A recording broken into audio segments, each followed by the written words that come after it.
familias en el tema de la migración y especialmente en el tema de la migración irregular.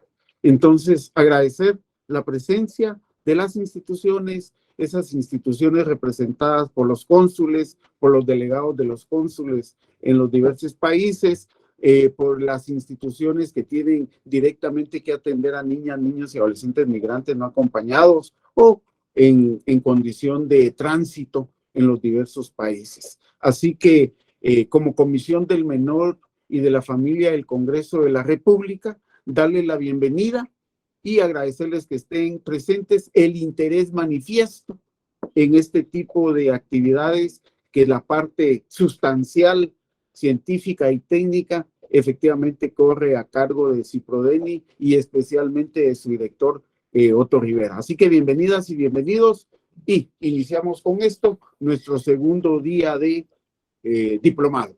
Adelante, director. Muchísimas gracias, diputado presidente. De nuevo, bienvenidas y bienvenidos todas y todos, representantes de instituciones públicas, de los distintos consulados, de las organizaciones de sociedad civil. Es un gusto para nosotros en este asocio, como Ciprodeni en el asocio con la Comisión del Menor y de la Familia, tener esta segunda cita de 6. Tengo una mala noticia que dar. Hoy no van a haber muchas figuritas, van a haber solo texto, mucho texto, porque vamos a entrar a desmenuzar la observación general número 14 sobre el interés superior de las niñas, niños y adolescentes. Como recordarán, hace una semana atrás, cuando el diputado presidente daba por inaugurado el diplomado, hicimos el análisis de coyuntura. Parte del análisis de coyuntura viene algo más, no hoy, pero sí en 2 sesiones más, y empezamos a esbozar qué era la observación general 14 sobre el interés superior de las niñas, niños y adolescentes. En ese mismo sentido, solo recordar, cerraré con eso, que ya el Comité de Derechos del Niño y ustedes tendrán consigo de manera electrónica 25 de las 26 observaciones generales. La número 26 está en construcción, se está discutiendo, se están tomando consultas a niñas, niños y adolescentes. Entonces, ahí vamos a ir todavía con un poco de calma. Algo que yo me olvidé, y pido disculpas por eso, pero se los voy a compartir, no tiene una relación directa con el tema de derechos de niñez y adolescencia migrantes, pero sí como de los instrumentos internacionales ratificados por Guatemala en materia de derechos de niñas, niños y adolescentes. Son 2 de 3 protocolos facultativos derivados de la Convención sobre los Derechos del Niño. Yo, a través de mis colegas del equipo de asesoras del diputado presidente y el equipo técnico de respaldo, les haré llegar un documento donde están los 3 protocolos facultativos. ¿Cuáles son estos? Uno, el relativo a la venta, la prostitución y la explotación sexual de niñas, niños y adolescentes, que ya lo ratificó el Estado de Guatemala. 2, el de el uso de niñas, niños y adolescentes en conflictos armados, en actividades bélicas, que ya lo ratificó el Estado de Guatemala, pero hay un tercer protocolo facultativo relativo a las comunicaciones, y que eso no lo ha querido ratificar el Estado de Guatemala por más que hemos insistido. Pero bueno, eso también lo van a tener. Ya la mayor parte de la bibliografía la tienen consigo en la Comisión del Menor, la que ustedes pudieron ver las carátulas en la sesión pasada. Me hizo falta uno también, y es la versión ilustrada de la Convención sobre los Derechos del Niño por parte de UNICEF Argentina, que también la trasladaré a la comisión para que se las hagan llegar. Sin más, entonces entremos a la observación general número 14. Josué, por favor, si eres tan amable.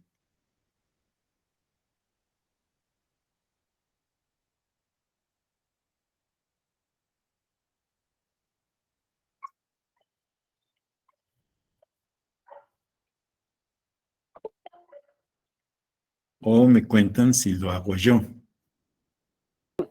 Ahorita te la van a colocar. Muchas gracias. Sí, porque Josué había tenido la gentileza de decirme que iba a ser circo, maroma y teatro. Josué, muchas gracias por ello. Bueno, entonces, adelante, por favor. Sigamos. Bien. Aquí vamos a presentar entonces los dos objetivos, el objetivo principal y el objetivo general de esta observación 14. El objetivo principal es mejorar la comprensión y la observancia del derecho de las niñas, niños y adolescentes a que el interés superior sea evaluado y sea considerado como consideración primordial, o mejor dicho, como dice el comité, como la consideración primordial. Ese es el objetivo de la observación 14. Y el objetivo general, siguiente, o el propósito es promover un verdadero cambio de actitud que favorezca el pleno respeto de los niños como titulares de derecho. Quedémonos un segundito ahí solo para poder volver a recordar que con la promulgación de la convención el 20 de noviembre del año 89, dejamos o deberíamos de haber dejado de lado ya en el olvido la doctrina irregular que, se recuerdan ustedes, en aquellas dos preguntas se miraban a las niñas y niños como objetos, como cosas, para darles el lugar como titulares de derecho, como sujetas y sujetos de derecho. Adelante, Josué, por favor. Ahora, ¿qué es y qué no es el interés superior del niño? Y decíamos que, por paradójico que pareciera, no es un concepto nuevo, ya estaba en la Declaración de los Derechos del Niño del año 59. Hay una imagen que yo me la voy a buscar porque hay un viejísimo cartel, un afiche de la UNICEF misma de hace muchos años, apelando a la Declaración de los Derechos del Niño, ilustrado con la Mafalda. Pero ya todo eso quedó muy rezagado ahora. A partir de la convención, pero no solo la convención, la Convención sobre los Derechos del Niño, también la Convención sobre la eliminación de todas las formas de discriminación contra la mujer y otros instrumentos regionales. ¿Cuál puede ser un instrumento regional? La Declaración Americana de Derechos Humanos. Y numerosas normas jurídicas nacionales e internacionales apelan a el interés superior de las niñas, niños y adolescentes. Adelante, por favor. Ahora, ¿en dónde más, aparte de la propia, digamos, de dónde podemos encontrar referencias en la Convención sobre el Interés Superior del Niño? Bueno, por favor, remítanse quienes puedan tener consigo su convención a la par al artículo 9, el 10, el 18, el 20, el 21, el 37, el 40. Todos estos hacen relación o hacen una referencia directa a salvaguardar. Y cito algunos a manera de ejemplo. El artículo 9 de la Convención, cuando los padres de familia se separan, siempre se tiene que garantizar con quién va a estar en mejor condición las niñas, niños y adolescentes. Pero puedo citar el 20, la privación de un medio familiar y otros tipos de cuidado. Es exactamente lo mismo, cómo poder garantizar de mejor manera con la salvaguarda de las niñas, niños y adolescentes. Y justo el último párrafo hace relación a uno de los protocolos que he mencionado, a la venta de niños, la prostitución infantil y la utilización de niños en la pornografía. Tengo este protocolo, que ya tiene varios años de haberse promulgado y en Guatemala ratificado, tiene una importante evolución en la actualidad, porque les quiero comentar que hoy no hablamos más de prostitución infantil, hoy hablamos de explotación sexual, porque ninguna niña, ningún niño adolescente se inserta en la dinámica de la prostitución por una acción mutua, sino son víctimas de explotación sexual. Y recuerden ustedes que la explotación sexual es una, en el caso de Guatemala, de las 16 modalidades de trata de personas. Adelante, Josué. Y justo en este gráfico se nos terminaba el tiempo la semana recién pasada cuando decíamos cuáles son las dimensiones del interés superior del niño. Y hablábamos que en primer término era un derecho sustantivo, pero también es un principio jurídico de interpretación fundamental y además cuenta con esa dimensión de normas, de una norma de procedimiento. Y es esos tres elementos los que vamos a abordar uno a uno a partir de ahora. Adelante. ¿Por qué decimos que es un derecho sustantivo? Bueno, tiene que ser considerado como primordial y se evalúa y que tiene que tomarse en cuenta los distintos niveles de vulnerabilidad y riesgo a los que se enfrenta. Y para evaluar y tomar en cuenta que siempre, en todo momento, debe de procurarse el garantizar las mejores condiciones para las niñas, niños y adolescentes.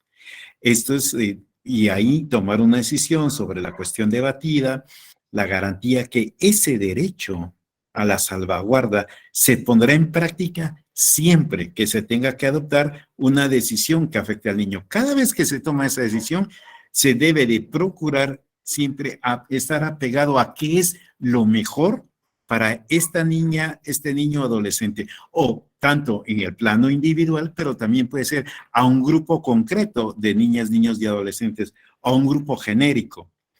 En el artículo 3, el párrafo 1 establece una obligación intrínseca para los estados y es de aplicación directa, inmediata, y puede invocarse este principio, este derecho sustantivo ante los tribunales competentes. Me quedo 2 segundos, por favor, porque aquí muchas personas o algunas personas que hacen como provocar un debate en torno al interés superior del niño, nos dicen es que ahora desde la convención o con la convención, y en el caso de Guatemala, pero puede ser en Honduras de igual manera, o México, apelando a las leyes nacionales específicas sobre niñez, nos dicen es que desde que está la convención, desde que están los derechos del niño, ya no se puede hacer nada. ¿Y dónde se quedan las responsabilidades de los niños? No solo los derechos. Y precisamente el derecho sustantivo nos bota la tesis de la responsabilidad, porque la responsabilidad primigenia es del Estado. Remítanse, por favor, a la penúltima línea donde se habla de la obligación intrínseca de los Estados para garantizar todos los derechos de todas las niñas, niños y adolescentes. Adelante. Pero también es un principio jurídico de interpretación fundamental, porque si una disposición jurídica admite más de una interpretación, se debe de optar siempre aquella que satisfaga de manera más efectiva el interés superior de los niños. Los derechos consagrados en la convención, en los protocolos, establecen ese marco normativo.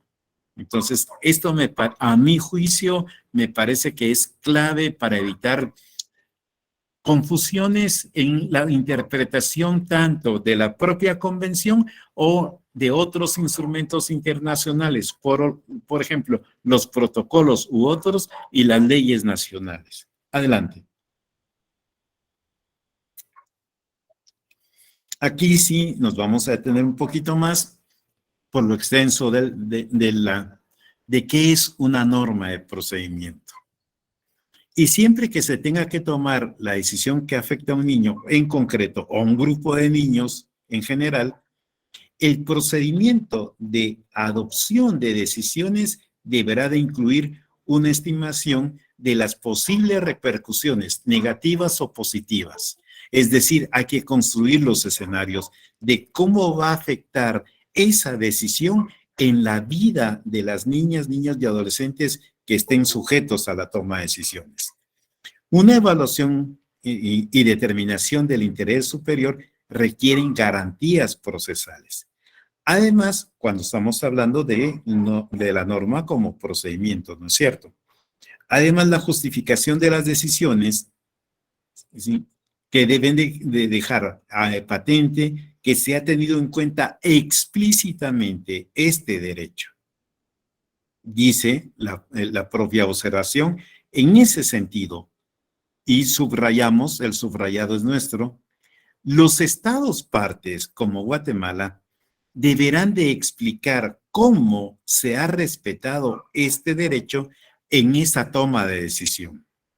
Es decir, que se ha considerado que siempre se atiende al interés superior, a lo que más beneficie a las niñas, niños y adolescentes, considerando que ese mismo interés superior del niño tiene criterios basados en la decisión y cómo se ha ponderado el interés superior frente a otras consideraciones, ya se trate de cuestiones normativas generales o de casos concretos a la hora de la toma de decisiones.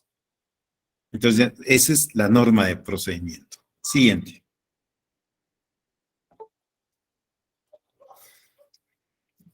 ¿Cuál puede ser la naturaleza y alcance de las obligaciones del Estado? Aquí dos ideas, a partir de ahora, dos ideas básicas. Uno es para garantizar el cumplimiento de esas obligaciones, los estados parte deben de adoptar una serie de medidas de aplicación.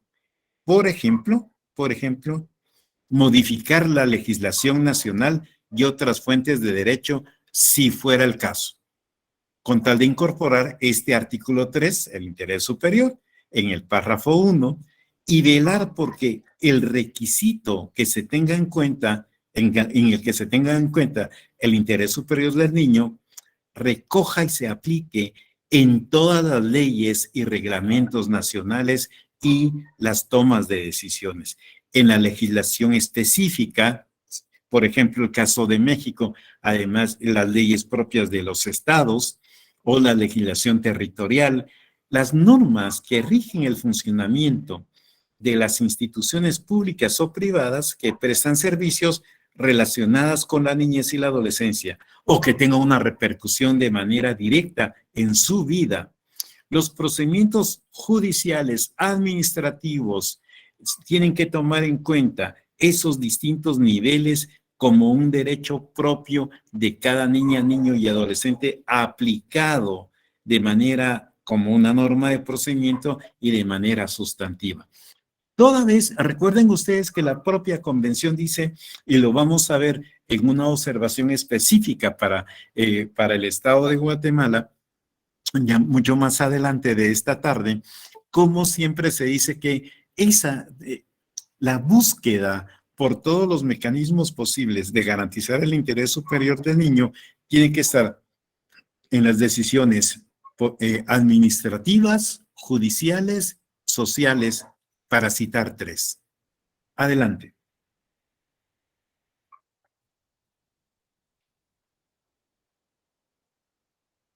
Siguiente.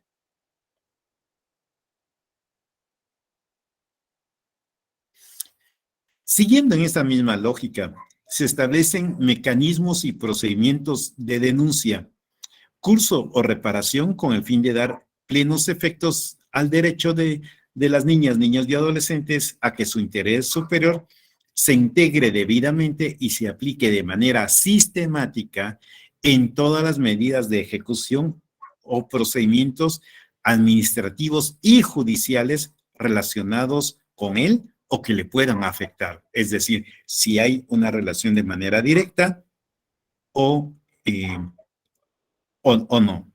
Denme un segundito, por favor. No. Pensé que había alguna pregunta en el chat.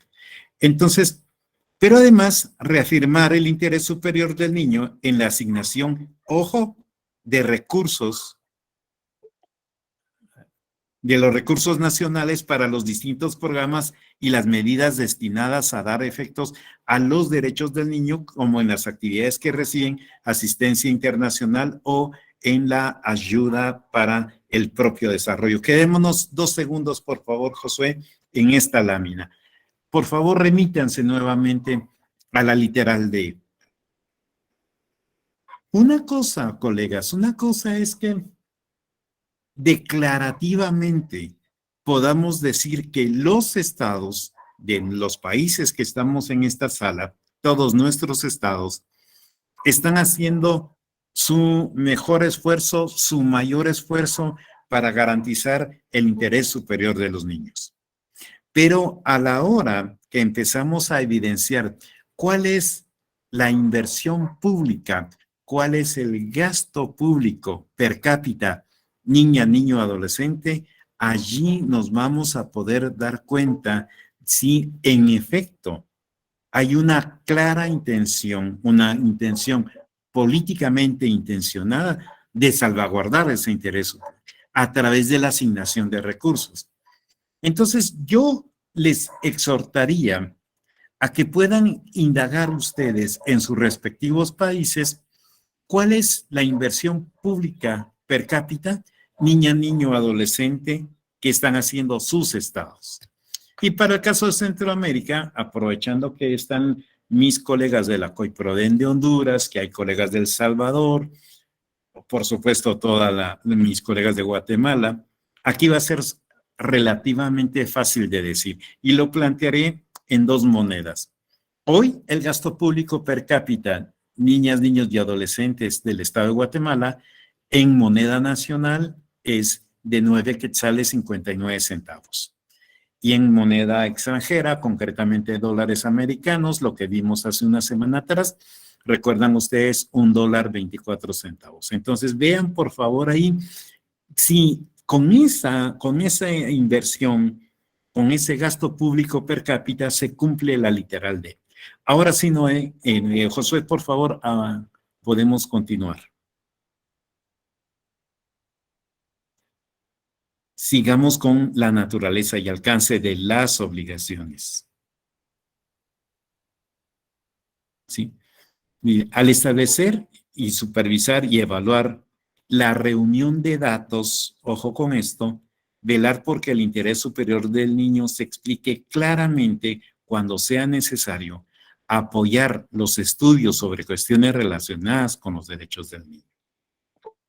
Y eso tiene que ver, en este caso concreto, con datos. ¿Para qué sirven los datos que les voy a compartir, no en esta sesión, sino en 2 sesiones más? Nosotros decimos que el dato cuantitativo, y aquí si me permiten, me voy a referir a mis colegas que están en México, porque la Red de Infancia y Adolescencia de México, REDIM, publica sistemáticamente o de manera periódica unos informes de monitoreo de indicadores de derechos de niñez y adolescencia que se llama México Cuenta. Y también lo encontramos en otras latitudes como en el Paraguay. La información cuantitativa del estado situacional de los derechos de las niñas, niños y adolescentes solo nos deben servir para una cosa, y no es lamentarnos de la mala condición en que ya se encuentran las chicas y los chicos. El dato duro al que hace referencia la literal E nos debe servir también para la mejor toma de decisiones políticas inmediatas para disminuir, para reducir los grados de vulnerabilidad y de riesgo en que se encuentran las niñas, niños y adolescentes.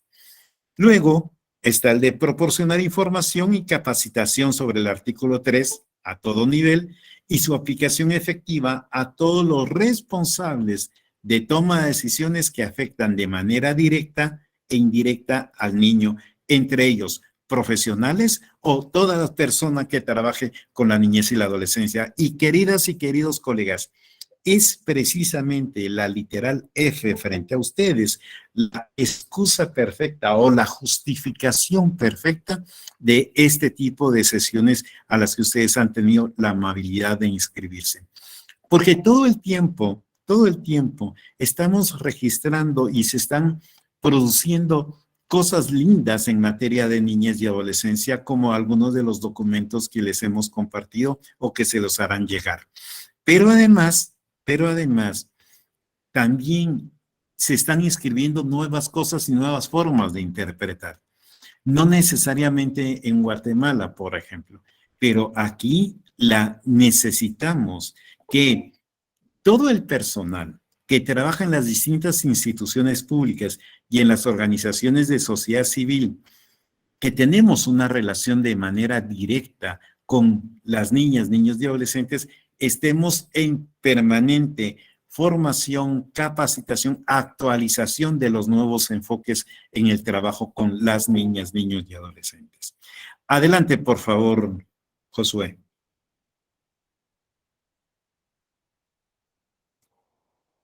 Oh. Debemos de proporcionar. Regresamos, por favor. Muchas gracias. Debemos de proporcionar a las niñas, niños y adolescentes información adecuada, utilizando un lenguaje que se pueda entender, así como a sus familiares, cuidadores, a todos los que tengan relación con ella o con él, y que comprendan este alcance del derecho protegido por el artículo 3, crear las condiciones necesarias para que las niñas, niños y adolescentes expresen su punto de vista y que sus opiniones se les dé la importancia debida. Nos quedamos 2 segundos de nuevo con esto. Esta literal G lo que está haciendo también es retomar el artículo 12 de la Convención sobre los Derechos del Niño, de la importancia que tiene la toma de la palabra. Recordarán ustedes la imagen y la anécdota que yo les comentaba de esta niña de 9 años de edad en Quetzaltenango, Guatemala. Pero además, algo que nos están pidiendo es que sea en un lenguaje comprensible, que todo lo que tengamos que trasladar, información, cualquier dato, cualquier contenido, que sea un lenguaje que se entienda entre las chicas y los chicos. Les comento entre la sesión pasada y esta, una de las tantas cosas que hemos vivido. Tuvimos un diálogo exactamente, Lidia, pero esa es la naturaleza para el caso de Guatemala, por supuesto.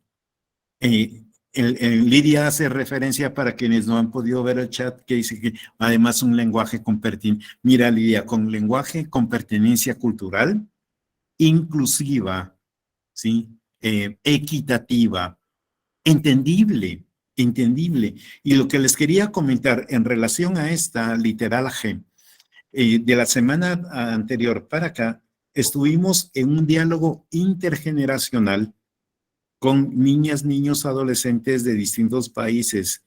Bueno, en este realmente fue solo Centroamérica y Panamá, República Dominicana. Y cuando terminamos de conversar con ellas y con ellos, una colega nuestra del Instituto Interamericano del Niño les preguntó qué les había parecido el espacio, qué podríamos hacer para mejorar espacios como de esta naturaleza. Y entonces la respuesta de varios chicos fue no hacerlas tan aburridas, no usar palabras tan técnicas. En los diálogos, incluir juegos, dinámicas, música, algo a lo que están acostumbrados todas y todos, ¿no es cierto? Entonces nos decíamos que no, imagínense que me inviten a mí y les haga esta presentación tan extensa, que obviamente después de 3, 5 láminas, además, Sandra Manuela, además, ahí te voy a comentar una cosa en este momento. ¿Se imaginan? Después de 3, 4 láminas de estas con tanto texto, se aburren, cuelgan o dejan la cámara, la conexión activada y se van a hacer sus cosas. Porque Sandra Manuela también hace referencia a qué pasa con las niñas, niños y adolescentes con discapacidades.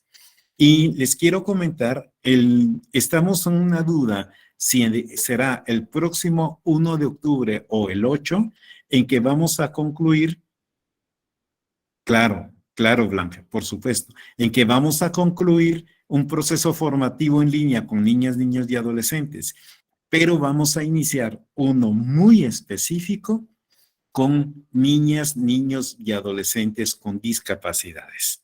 Con las distintas, Teresita, con las distintas discapacidades. Entonces, no quisimos involucrarlos en el proceso formativo genérico porque tenemos que atender, nosotros no. Nosotros vamos a facilitar los contenidos, pero hay personas expertas, ¿sí? Profesionales, mujeres y hombres expertos en la atención con las niñas, niños y adolescentes con discapacidades. Sigamos, por favor, Josué.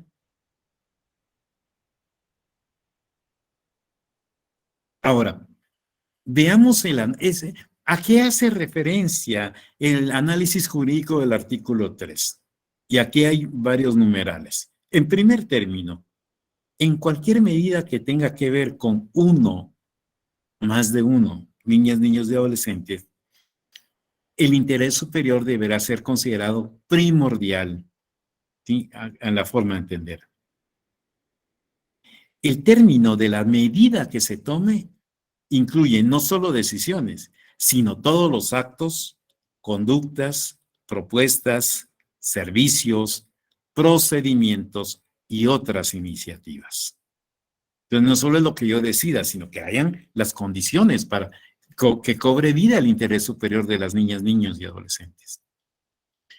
Pero fíjense ustedes que la pasividad o la inactividad, así como las omisiones, también están incluidas en el concepto de medidas. Cuando las autoridades de bienestar social, en general, aquí no estamos hablando de la institución, sino de las instituciones que deben de procurar el bienestar social de las niñas, niños y adolescentes, no toman medidas para proteger a las chicas y los chicos del abandono, de los malos tratos, de los tratos crueles y humillantes, por ejemplo. Pero el no hacer, no basta con que a las niñas y los niños no se les violente física o psicológicamente, sino qué tenemos que hacer o qué dejamos de hacer para evitar que se siga vulnerando los derechos. Es ahí donde también priva el interés superior de las niñas, niños y adolescentes. Y eso, colegas, puede tener una repercusión inclusive jurídica, la inactividad de las chicas y los chicos. Adelante, por favor. La obligación jurídica aplica en todas, absolutamente todas las decisiones y las medidas que afectan de manera directa o indirecta a las niñas, niños y adolescentes. Por lo tanto, cuando hablamos de la expresión concernientes a, hace referencia, esperemos que se quite el cosito hace referencia, en primer lugar, a las medidas y decisiones relacionadas de manera directa con un niño, un grupo de niños o la niñez y adolescencia en general, en primer lugar. Pero en segundo lugar, a otras medidas que repercutan en la vida de las niñas, niños y adolescentes, aunque la medida no vaya directamente hacia ellos, pero va a tener una repercusión en sus vidas y en sus derechos. Adelante.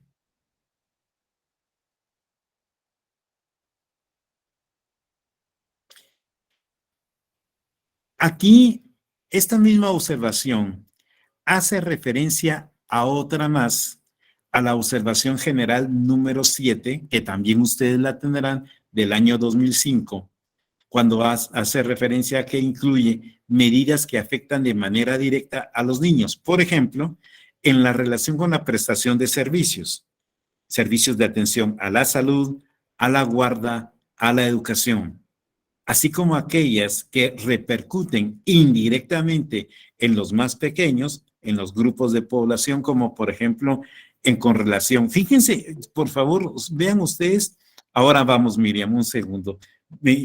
Vean ustedes esto, porque hace relación desde aquel entonces, estamos hablando de la observación 14, cómo tiene una repercusión directa con el medio ambiente, la vivienda, el transporte, es decir, aquellos lugares donde puedan correr mayor vulnerabilidad y riesgo las niñas, niños y adolescentes. ¿Y por qué hago el énfasis? Porque precisamente ahora el comité está generando este debate que yo les compartí a ustedes sobre los derechos de la niñez y la adolescencia, el medio ambiente y el cambio climático. Miriam, por favor, ¿querías decir algo?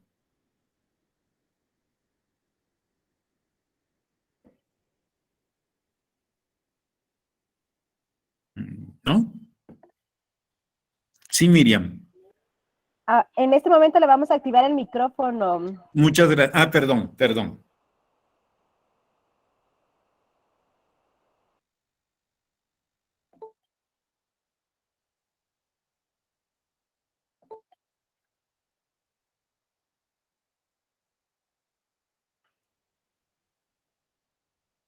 Ah, perfecto. Pensé que tenías alguna duda. Sigamos, José, si eres tan amable.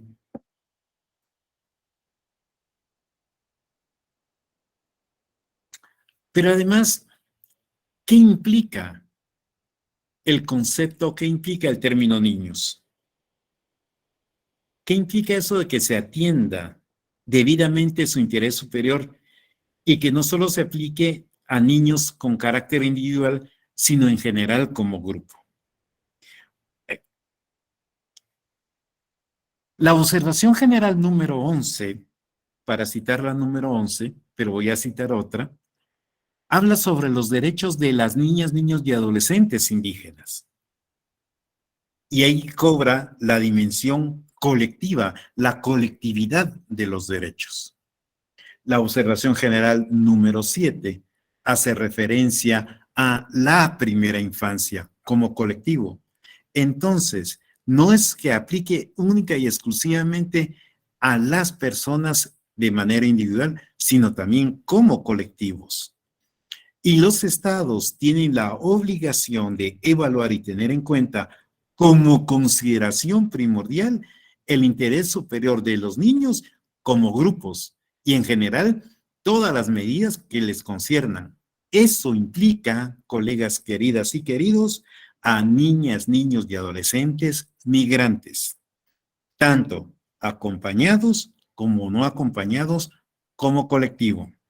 Pero también algo que tenemos pendiente en la región de América Latina es abordar con toda la propiedad del caso los derechos de las niñas, niños y adolescentes LGTBIQ+. Entonces se dan cuenta que sí, abordan los derechos de las chicas y los chicos solos, pero también como colectivo. Y esto atañe en particular a todas las medidas de aplicación generadas desde la Convención. El Comité de Derechos del Niño, señala que ese interés superior del niño se concibe como un derecho colectivo, pero como un derecho individual.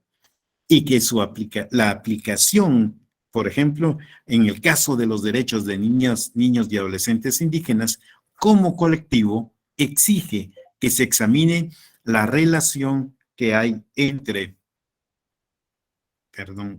del derecho con los derechos culturales colectivos. Por eso se mencionaba también aquí hace un buen rato, a la hora de la comunicación, la pertinencia cultural y lingüística. Adelante.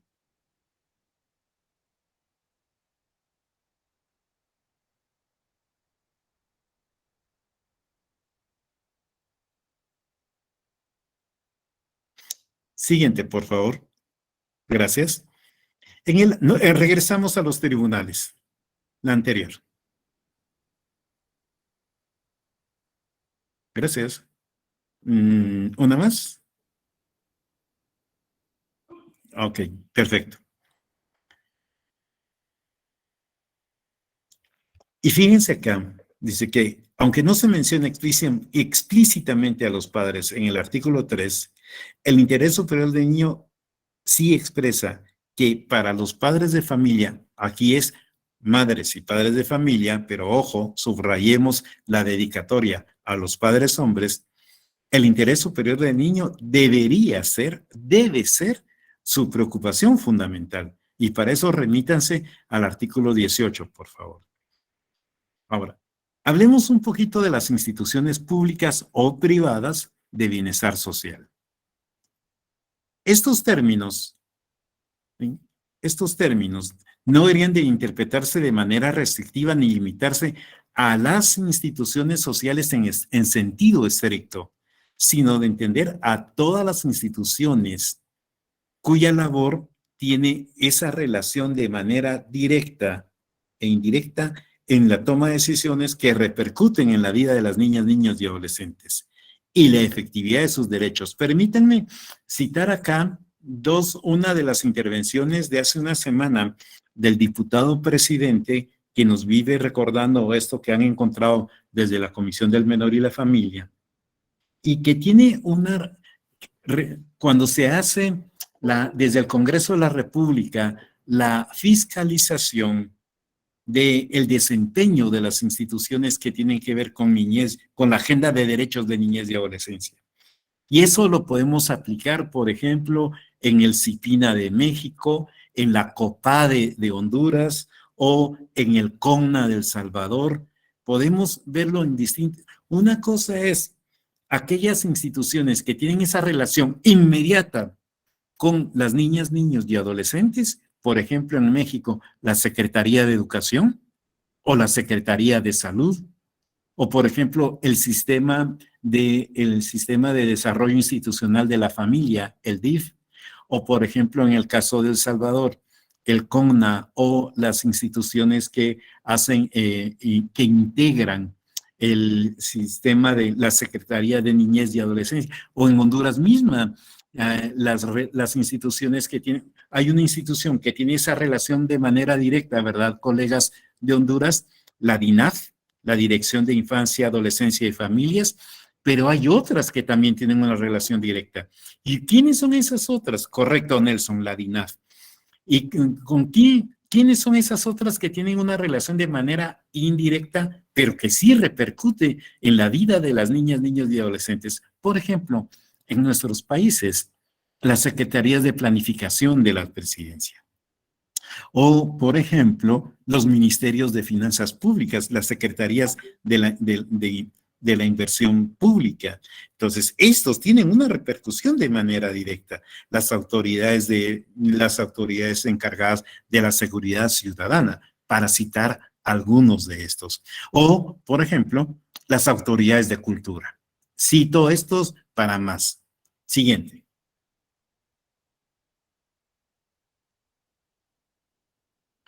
Ahora sí, en el caso de los tribunales, el Comité sobre los Derechos del Niño subraya que el término tribunales alude a todos los procedimientos judiciales. No se limita al tribunal en sentido estricto, sino al procedimiento judicial. Recuerden ustedes, por ejemplo, cuando una niña, niño, adolescente desaparece en nuestros países, en nuestras divisiones políticas administrativas, no interviene, no se espera hasta que intervenga la señora jueza o el señor juez competente. Intervienen otros actores en ese procedimiento judicial, por ejemplo, ¿sí? O de cualquier instancia, y tienen que estar integrados por operadores de justicia, sí, la Cigadena, correcto, Nelson. Y ahora se acaba de instalar, ¿verdad, Nelson? En Honduras, una mesa interinstitucional a favor de los derechos de las niñas, niños y adolescentes, que vendrá a fortalecer aún más el trabajo de la Cigadena en Honduras. Pero, querido Nelson, aprovecho el aporte al chat para decir, de los países que estamos acá, en esta cita, solo México y Honduras tienen formalmente establecidos e instalados sistemas de protección de niñez y adolescencia. En México, el Sistema de Protección Integral de Niñas, Niños y Adolescentes, o CIPINA, o el Cigadena que tú has descrito perfectamente bien en el chat, y es algo que deberían de estar presentes en todos los países de la región, no solo en México o en Honduras, sino en todos los países, verdaderos sistemas de protección. Y parte de esos sistemas de protección tiene que ver con este numeral 27 de los procedimientos judiciales y todas sus actuaciones conexas relacionadas a las niñas, niños y adolescentes sin restricción alguna. Entonces, eso incluye procesos de conciliación, de mediación y arbitraje. Y esto, queridas todas y todos, es algo que tenemos que seguir trabajando en todos los países. Todavía son muy débiles los mecanismos de conciliación, mediación y arbitraje que permitan garantizar el interés superior de las niñas, niños y adolescentes. Adelante, por favor. Bueno, esas son las judiciales. No, Indy, con el permiso de todas, todos, nuestra colega Indira Franco está preguntando, en Guatemala hay un mecanismo de articulación de esfuerzos, querida Indy, es eso, que es el modelo de atención integral de niñas, niños y adolescentes, que por sus siglas le conocemos en Guatemala como MAINA. No es un sistema de garantías, es porque recuerda, por favor, que MAINA actúa ya cuando los derechos han sido violados. Entonces no es la protección, sino ya es para la restitución. Y ahí interviene, entre otros, ¿verdad, Indy? PGN, OJ, PNC, para citar tres. Entonces, logras ver Es que, por ejemplo, Nelson, ese sistema integral al que tú haces referencia, y aquí, por favor, recuérdenme que les envíe, voy a ubicar y les voy a enviar un informe muy bueno de ya hace varios años es 2018, de la Comisión Interamericana de Derechos Humanos, su informe específico sobre sistemas de protección y garantía. Porque aquí hay una vieja discusión y quisiera traer a la mesa a mi querida colega y experta, ex miembro del Comité de Derechos del Niño paraguaya, Rosa María Ortiz, que dice nuestra querida Rosa María, ya no deberíamos de hablar de sistemas de protección, deberíamos de hablar de... a ver, Gloria Patricia, ¿podrías volver a escribir? Es que solo leí una parte que decía algo de no de la Convención sobre los Derechos del Niño, pero no leí el texto anterior para que yo pueda reaccionar. Entonces, lo que decía Rosa María, en lo que llega el texto de Gloria Patricia, lo que yo les decía, Rosa María dice no hablar más de sistemas de protección, sino sistemas de garantía. Pero nosotros decíamos, si los derechos no están mínimamente protegidos, ¿cómo podrán estar todavía garantizados? Entonces, aquí hay un problema fundamental en la discusión sobre unos y otros. Nosotros decimos, y por eso la importancia del informe de la Comisión Interamericana de Derechos Humanos, CIDH, ellos no se complicaron y dijeron sistema de protección y garantía de derechos. A eso es a lo que hace referencia.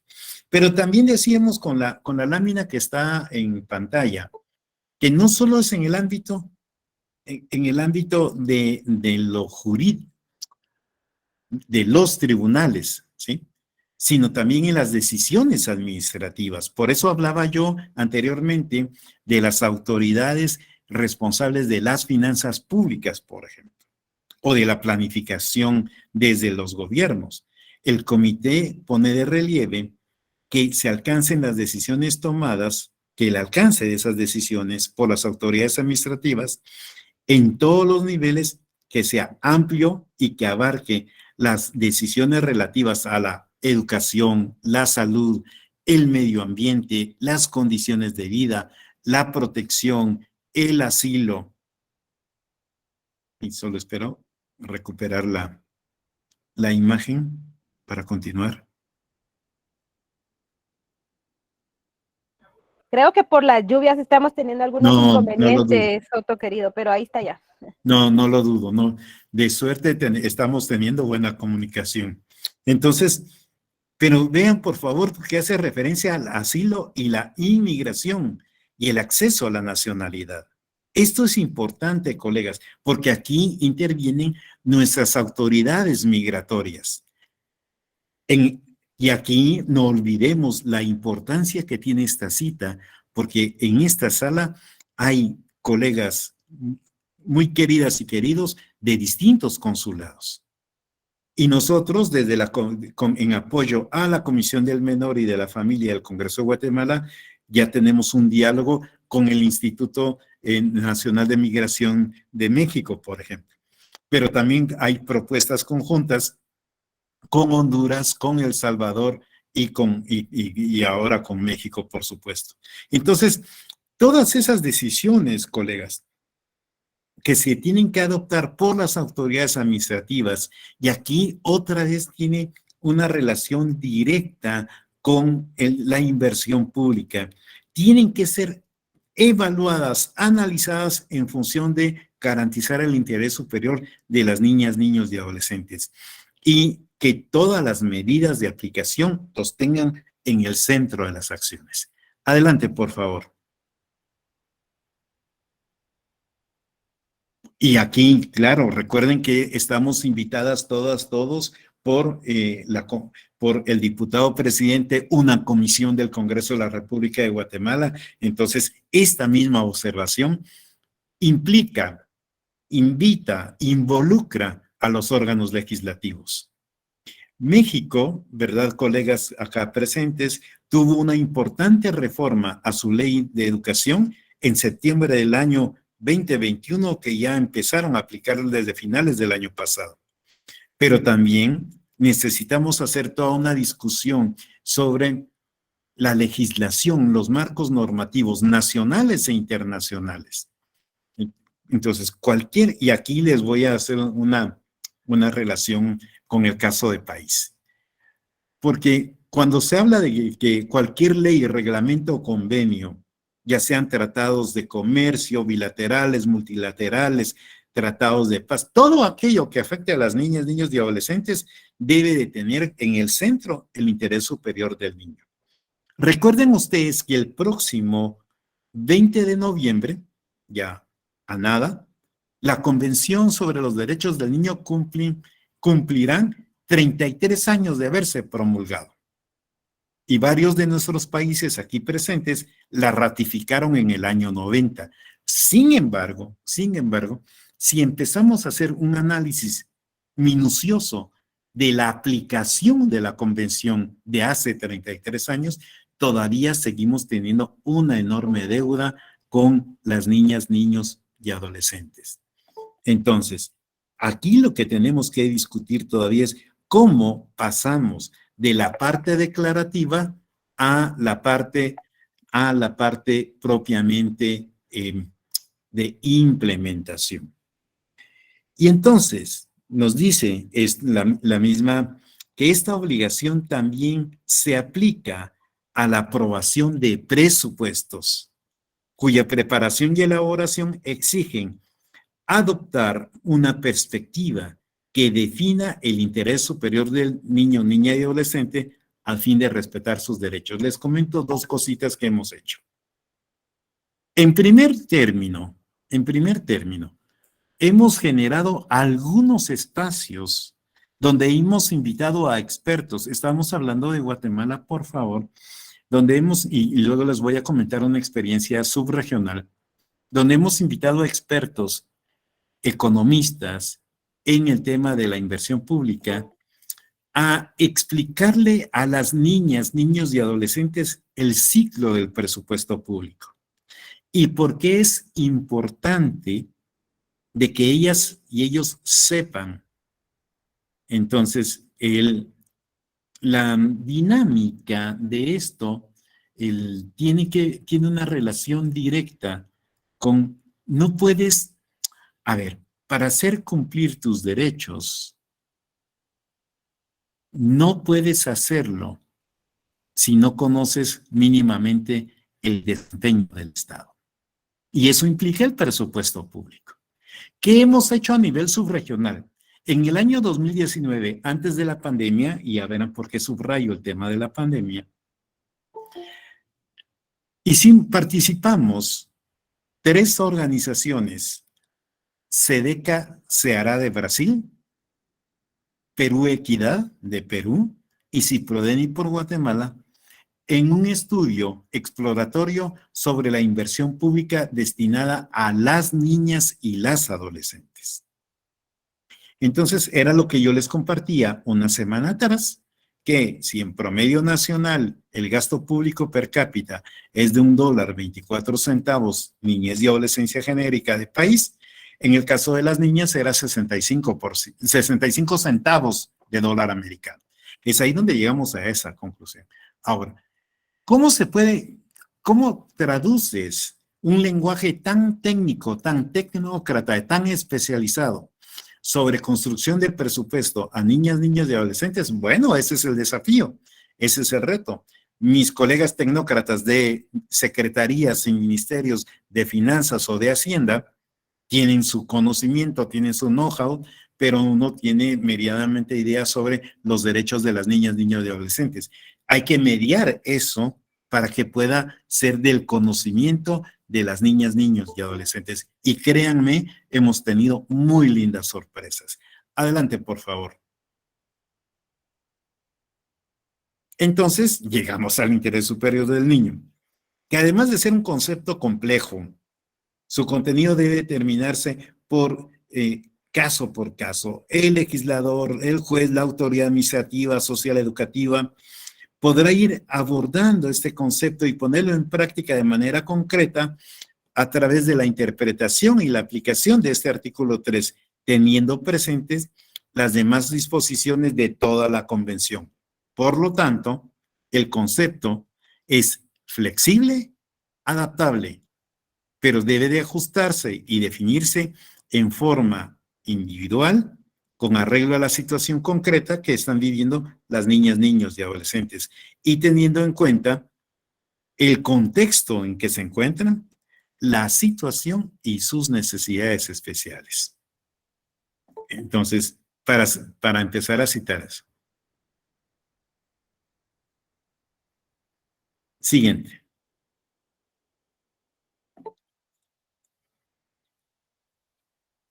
Ahora, esa flexibilidad del concepto del interés superior del niño.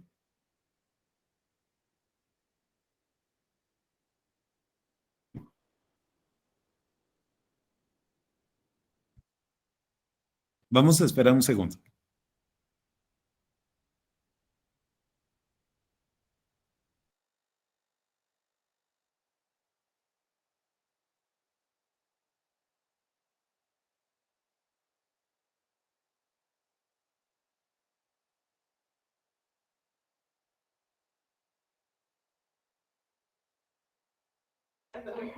Ya está la imagen, Otto, pero creo que tu micrófono está apagado.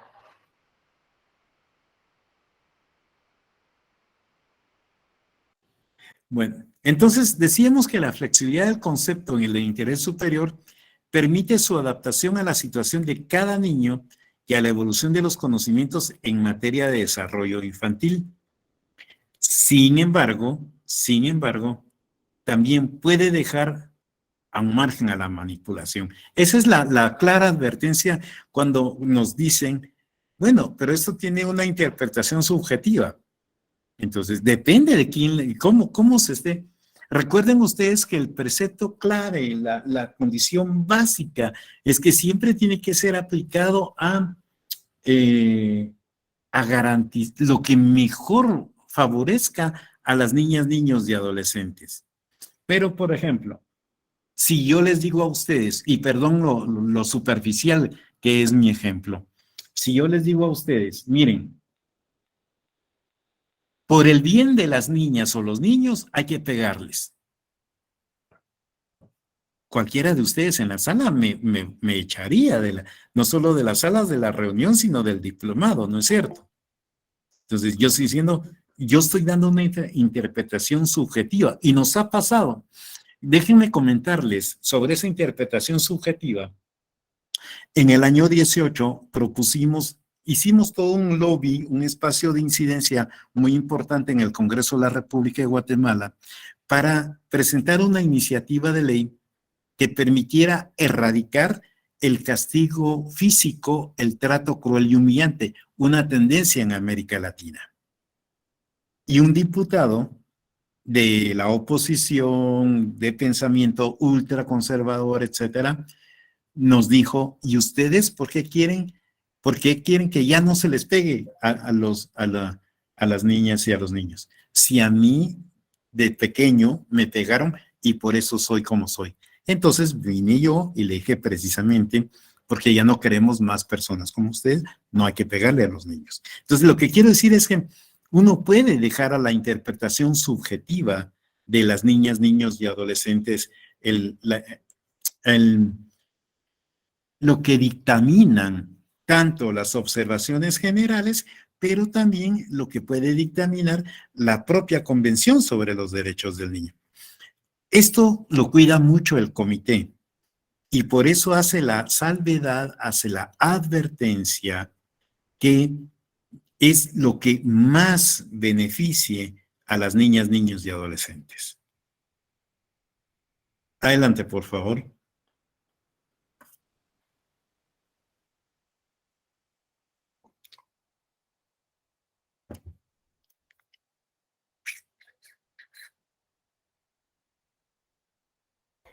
Estamos arreglando unos inconvenientes técnicos. Creemos que es el internet, querido Otto, pero aprovecho para pedirles, por favor, a quienes faltan de anotarse en la asistencia. Ya tenemos 254 respuestas, pero tenemos 270 personas en sala, entonces nos faltan algunas ahí. Voy a volver a poner el link y también a sus correos. Vamos a ver qué es lo que está pasando, porque a algunos les llegan unas cosas y a otros no.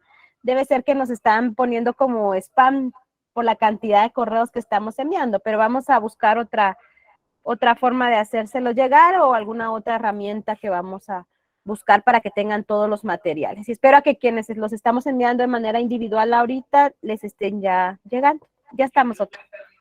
Sí, muchas gracias, yo ya la veo. Entonces, la idea, ya la teníamos, ya está.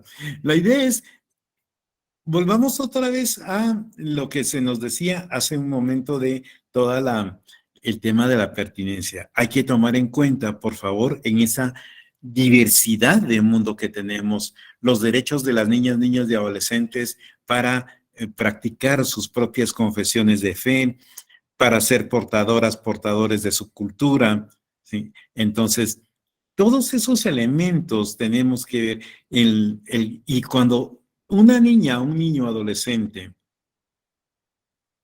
es necesariamente trasladado a uno de los hogares de protección y abrigo temporal, tenemos que garantizar que sus derechos a la salud, la educación, la alimentación se cobren vida, ¿no es cierto? Pero ahí vean ustedes cómo es de importante esta observancia en relación a las niñas, niños y adolescentes en contextos de migración. ¿Por qué? Porque uno dice, bueno, la institución de atención a la niñez migrante, niñez y adolescencia, les dotará de alimentos. Pero la pregunta es, y esa es la complejidad, si esos alimentos que se les va a brindar son los propios o son los adecuados o son los habituados a los que las niñas, niños y adolescentes reciben en sus familias, en sus comunidades de origen, en sus países de origen. Todo eso son los elementos que se tienen que considerar en esto.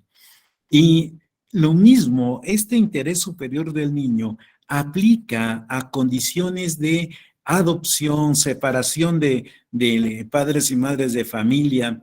Se tiene que buscar todos los elementos necesarios para saber cuál es la mejor condición en que se van a encontrar las niñas, niños y adolescentes a la hora de un momento de esta naturaleza. El caso de las niñas, niños y adolescentes en condición de adoptabilidad es clave. Y aquí algo que tenemos que cambiar en la cultura de los países de América Latina, no es que, a ver, ¿cómo lo puedo decir para no ser más pesado de lo que siempre suelo ser? No se trata de ofertar la niña o el niño ideal para la familia que busca adoptar. No se trata de eso. Se trata de buscar la familia ideal para la niña o el niño que necesita ser adoptado. ¿Ven la diferencia? Porque las instituciones nacionales de adopción no son supermercados de bebés o de niños.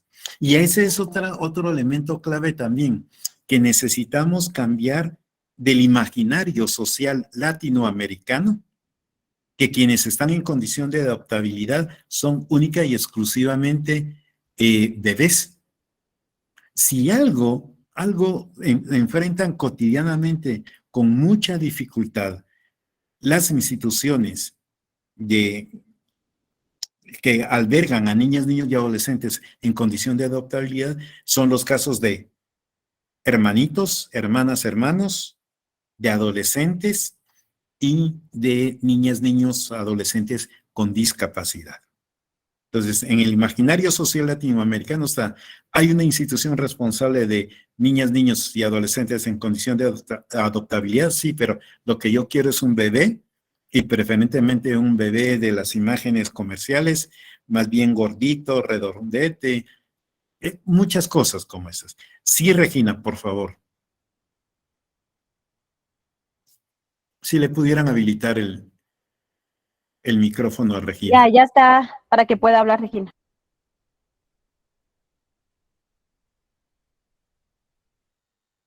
Adelante, Regina.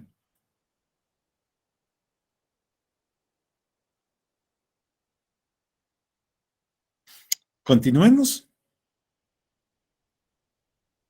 Y Regina nos puede interrumpir cuando ella guste.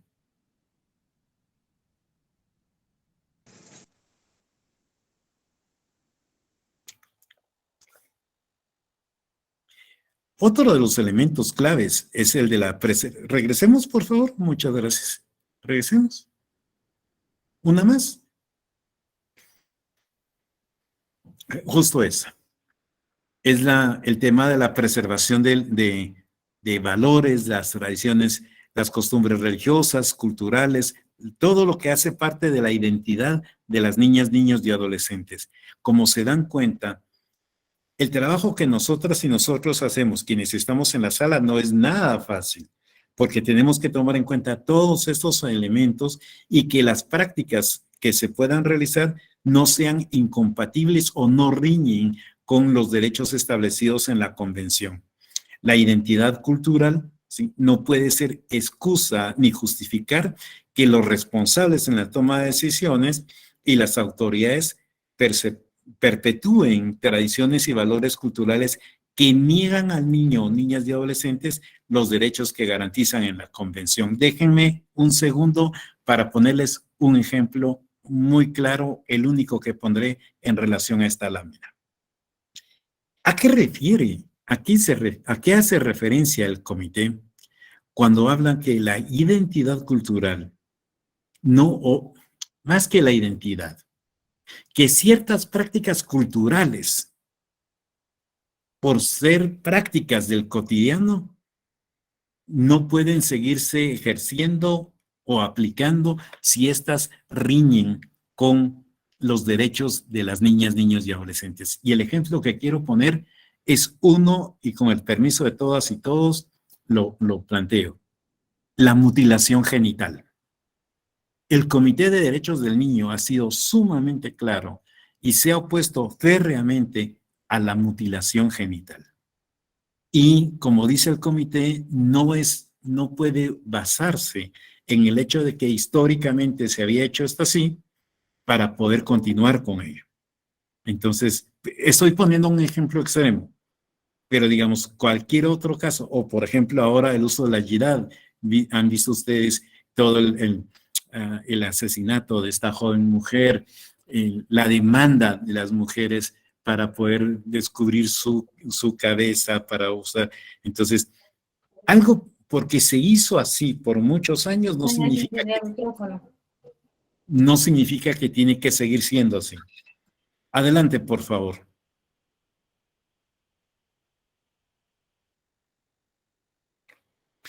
Ahora veamos el tema de la familia y las relaciones en los núcleos familiares. Y aquí una cosa simpática, quienes ya están teniendo los materiales, por favor, permítanme recordarles el documento que ya van a recibir prontamente, no sé si ya lo recibieron, si no, lo harán pronto, el de CEPAL y UFPA sobre familias y políticas públicas en América Latina, porque aquí hace referencia esta observación general a la familia como la unidad fundamental de la sociedad y el medio natural, fíjese, para el crecimiento y bienestar de sus miembros, en particular de las niñas, niños y adolescentes.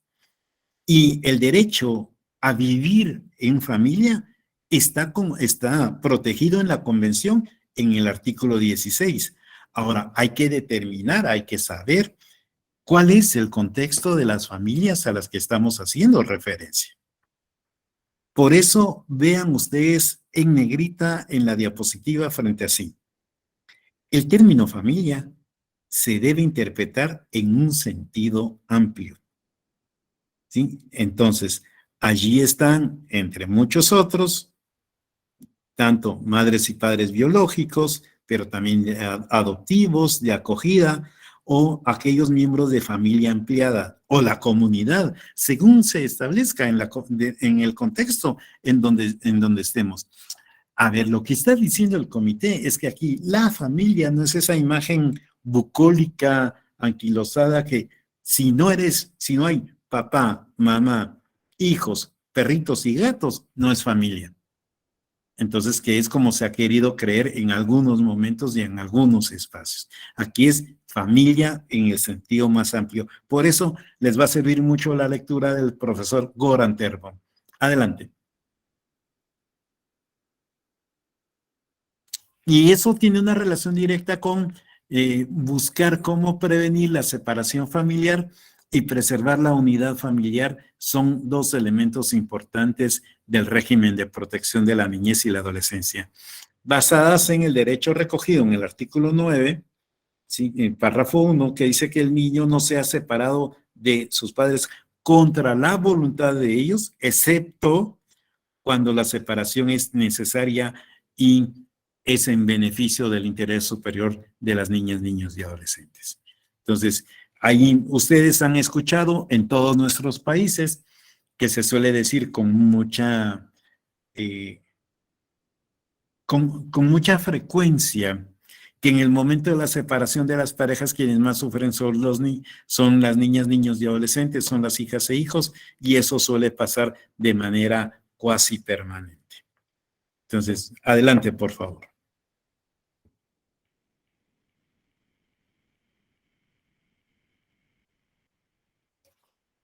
Cuando una chica o un chico que está separado de uno o de los dos padres, una de las cosas que busca la convención es que tiene el derecho a mantener relaciones personales y contacto con los dos.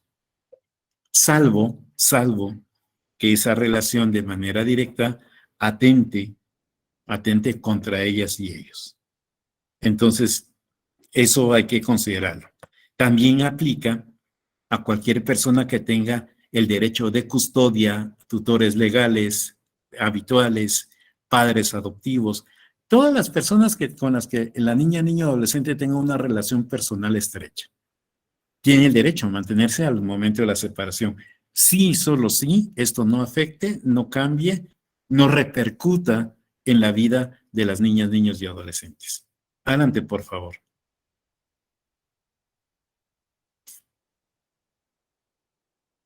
¿Qué pasa cuando indiscutiblemente se tienen que separar?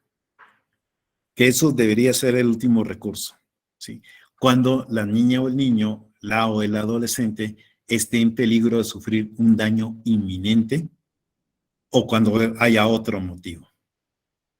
La separación no debería llevarse a cabo si puede proteger al niño de un modo en que se inmiscuya lo menos posible en las discusiones familiares. Ahora, no se puede, la separación procede, pero hay siempre, ya sea que no proceda la separación, que proceda la separación, que sean padres y madres biológicos o adoptivos o tutores, no importa, cualquier escenario del que se trate, siempre se tiene que procurar que la salvaguarda, la protección integral de las niñas, niños y adolescentes en toda circunstancia. Adelante. Obviamente, esto es la parte declarativa de la observación y otra cosa es la realidad concreta que tenemos en los países. Adelante, por favor. Ahora, ¿qué cosas deberían hacerse al momento antes de que sea inminente la separación? Una de las responsabilidades, uno de los roles del Estado sería proporcionar apoyo a padres y madres de familia para cumplir con sus responsabilidades parentales. Voy a traer un caso acá.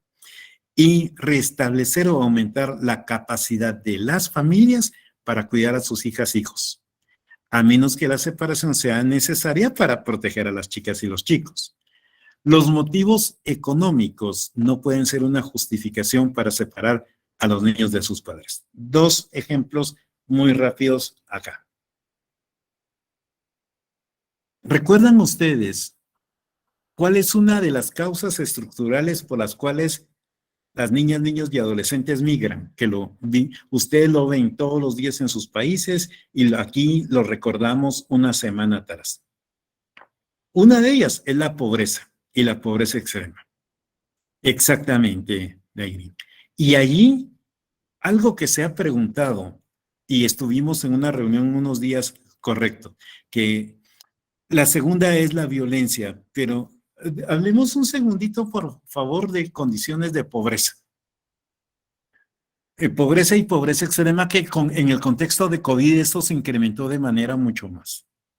Y hace unos que Amparo, el hambre relacionado precisamente a las condiciones de pobreza. No migran sí, por la falta de cobertura educativa, pero no solo. Hace unos días atrás estábamos en otra reunión discutiendo estos temas sobre migración y concretamente fue el jueves por la noche, estábamos en un webinar. Y en un estudio que se levantó en Guatemala, se decía que uno de los principales motivos por los cuales estaban migrando niñas, niños, adolescentes era para tener mejores oportunidades de trabajo. Entonces, no, Ada, no es la ignorancia. Entonces, nosotros decíamos, a ver, ¿cómo que para mejorar sus condiciones de trabajo? Estamos hablando de niñas, niños y adolescentes.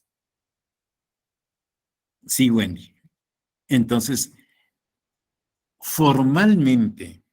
normalmente, las niñas, niños y adolescentes no deberían de estar diciendo que se van para mejorar sus condiciones de trabajo o en búsqueda de oportunidades laborales, porque su papel, su lugar está en las familias, en la escuela, en la comunidad, no buscando trabajo. Estamos hablando de niñez y adolescencia.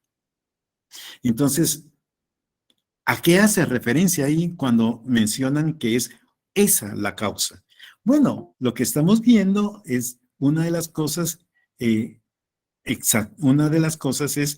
que serían las madres de familia y los padres de familia quienes deberían tener mejores oportunidades laborales y de salarización para evitar que tengan que emigrar. Eso es lo que debería de pasar formalmente. ¿Sí? Entonces, claro, es exactamente, Nelson. ¿Cómo es posible que vayan a migrar por trabajo si estamos hablando de niñas, niños y adolescentes? Pero, estimada Ingrid, la reunificación familiar para nosotros solo es la última de las causas por las cuales están migrando. Entonces, a eso nos referimos. Siguiente, por favor.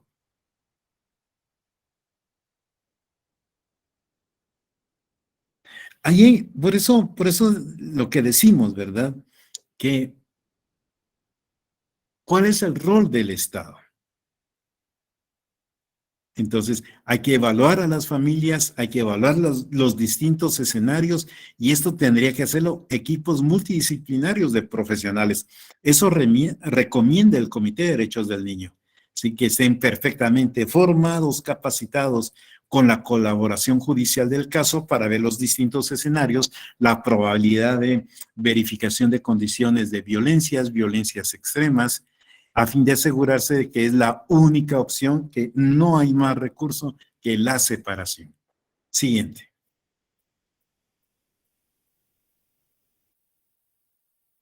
Quédate, Dionisio, por favor, quédese un segundo con el tema del fallecimiento de madres y padres de familia. Por lo que yo les compartí a ustedes una semana atrás, al menos en los últimos 2 años y medio, el incremento del fallecimiento de padres y madres de familia a causa de COVID.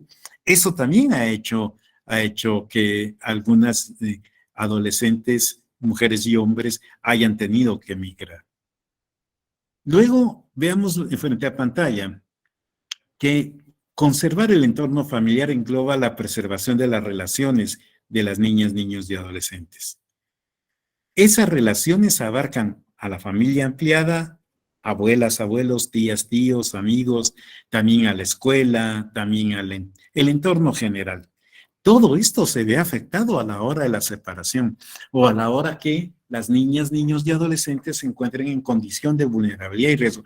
No afecta exclusivamente a la niña o el niño. Es el entorno el que se ve afectado.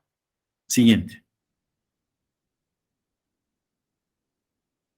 Y allí son una de las cosas básicas que pocas veces consideramos, colegas queridas y queridos, es la salud mental de las niñas, niños y adolescentes. La salud mental, la salud emocional, las afecciones que tienen todos estos eventos, como la vulneración de derechos, la separación de madres o padres de familia, ¿cómo afecta? Y aquí, por favor, me van a hacer recordar mis colegas de la Comisión del Menor y de la Familia, que les comparta 2 estudios. Una es del año, ya tienen varios meses, porque una es del año 20 y otra es del año 21. Una es de España. Bueno, realmente los 2 son de España.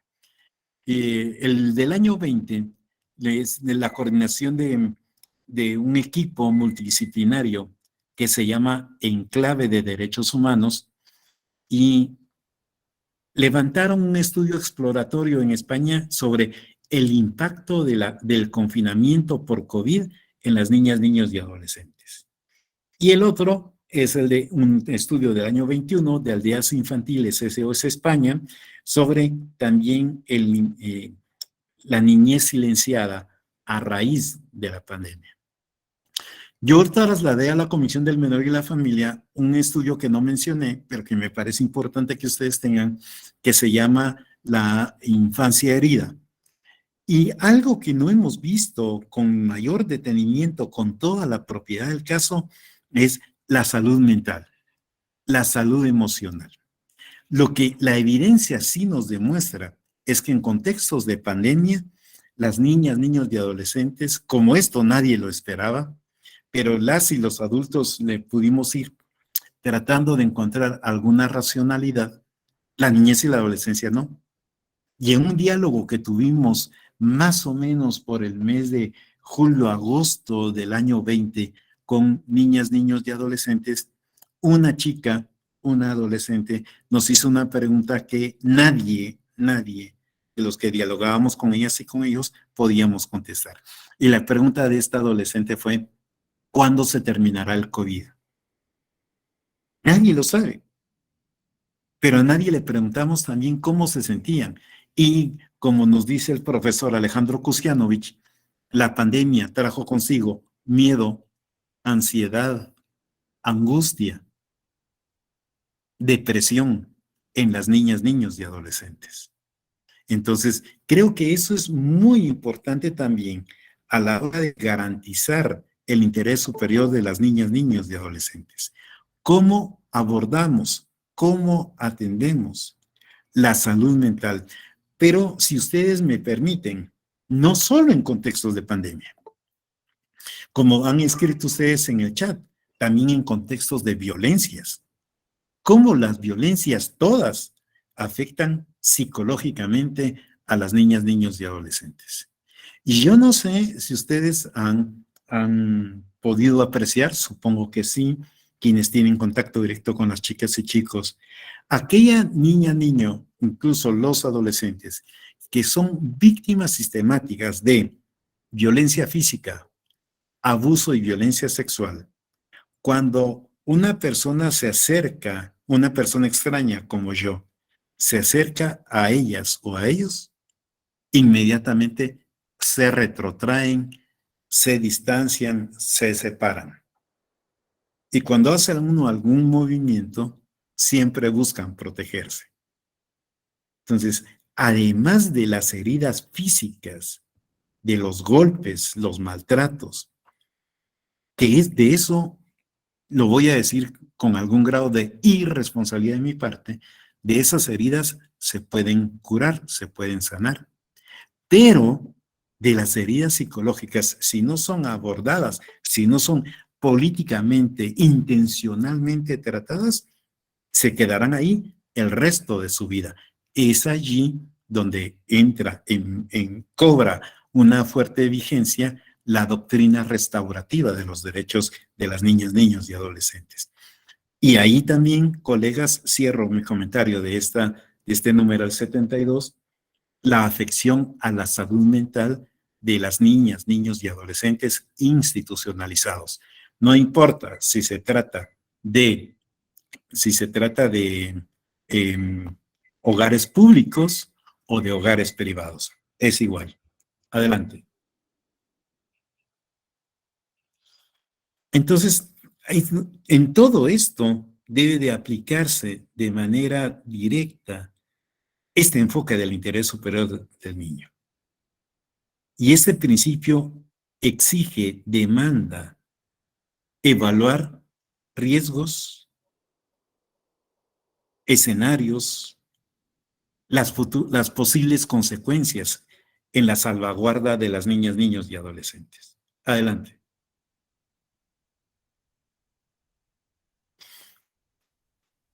Son 33 años de convención.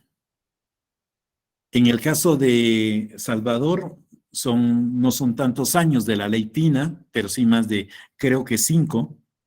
En el caso de Honduras hay una legislación propia. México tiene la suya con la reforma del año pasado. En el caso de Guatemala tenemos nuestra Ley de Protección Integral de Niñez y Adolescencia, Ley Pina, que tiene 19 años.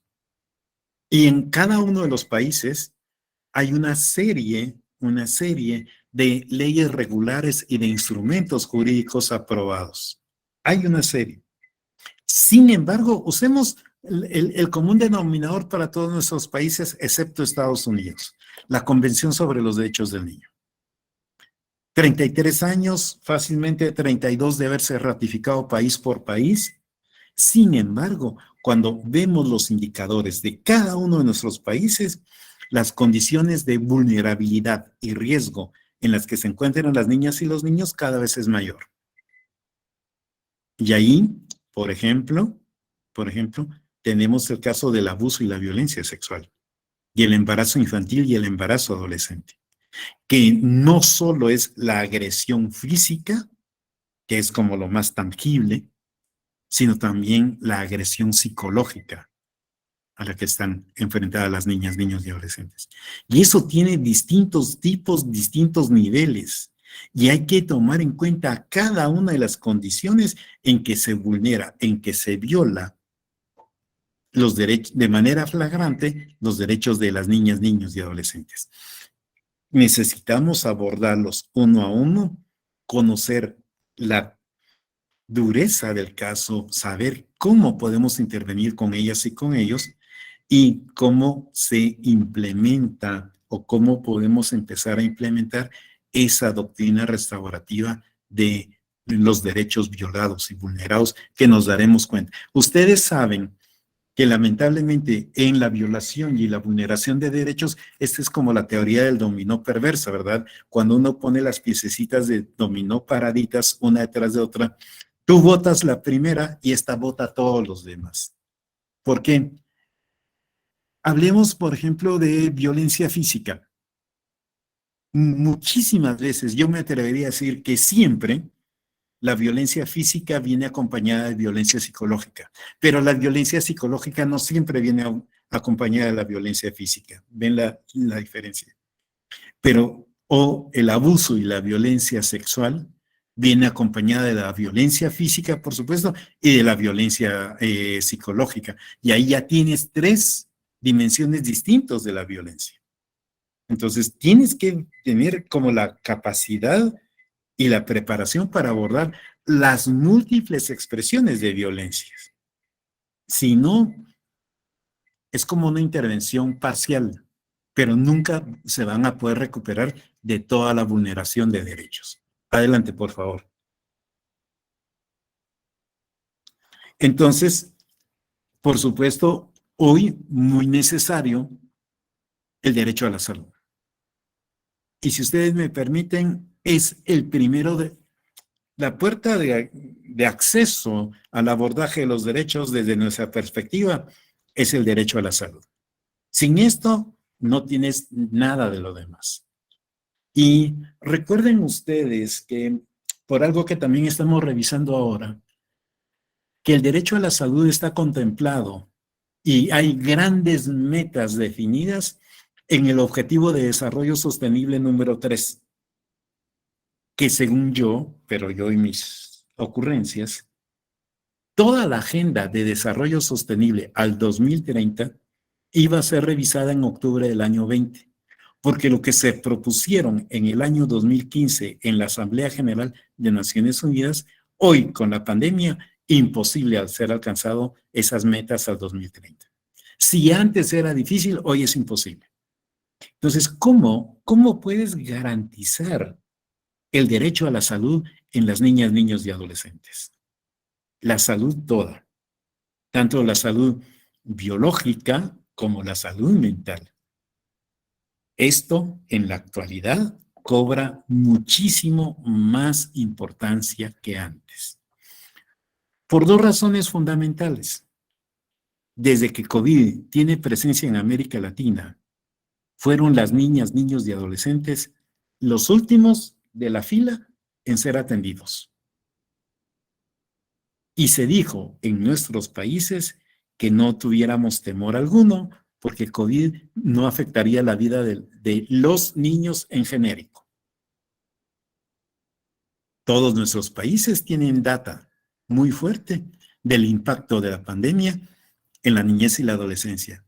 La red COIPRODEN en Honduras sistematizaba cotidianamente el número de casos de contagio y fallecidos en niñez y adolescencia. México hizo lo propio, El Salvador también, Guatemala también. El derecho a la salud se violaba sistemáticamente.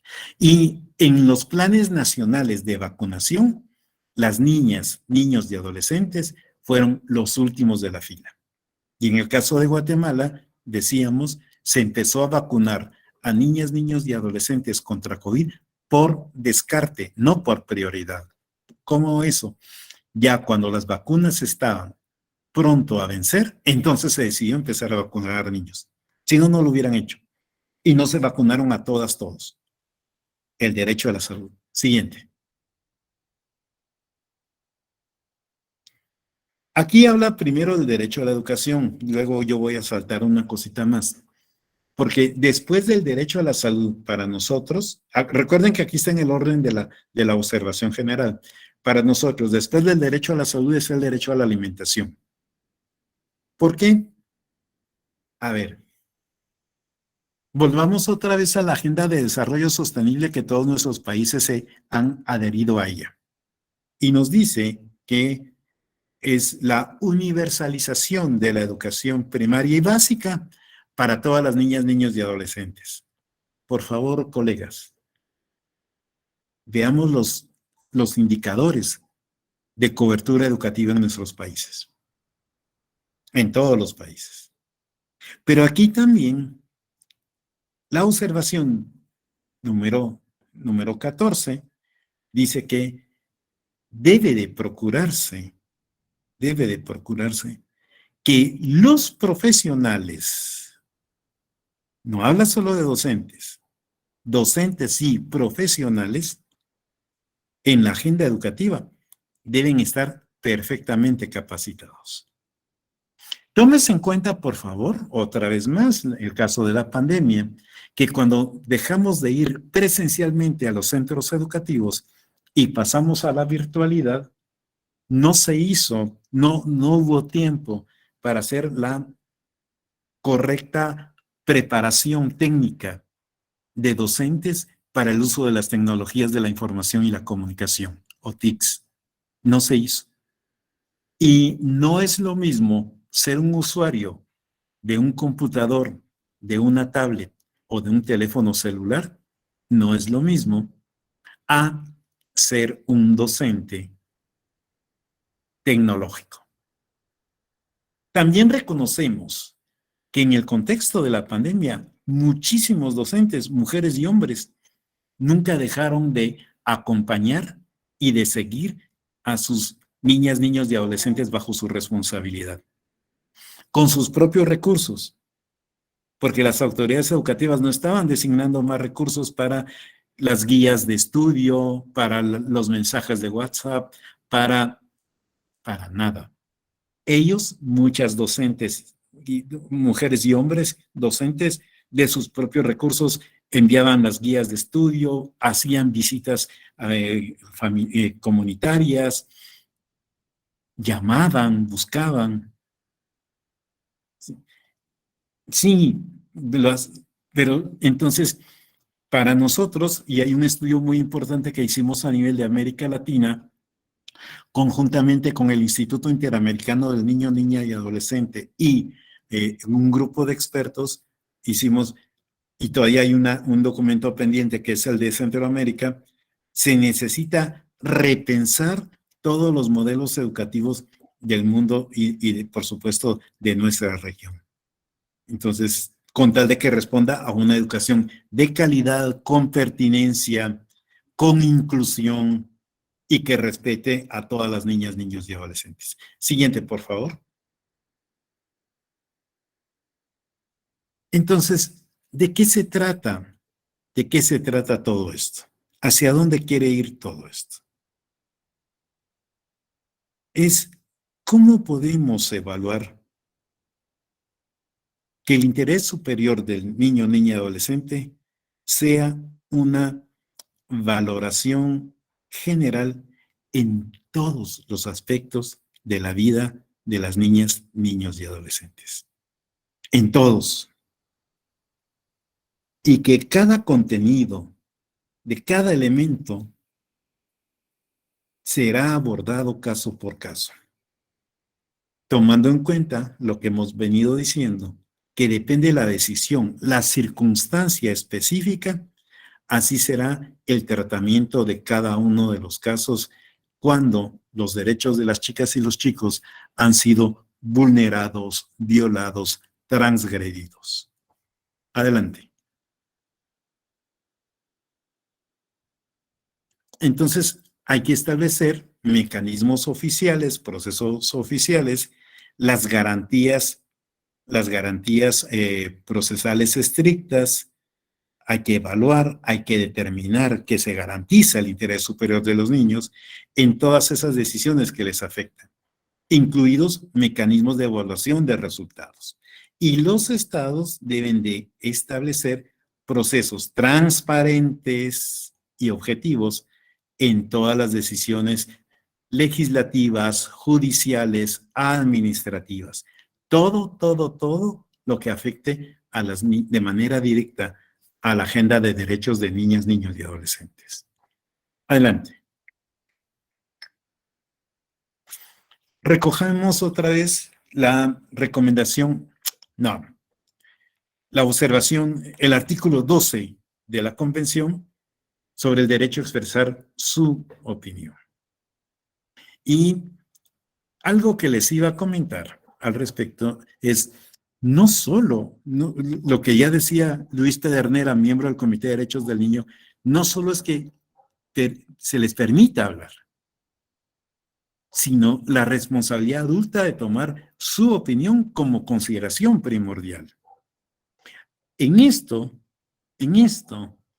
también el proceso de la comunicación, por eso para nosotros es muy importante, es trascendente que el Estado de Guatemala ratifique el tercer protocolo facultativo de la Convención relativo a procedimientos de comunicación.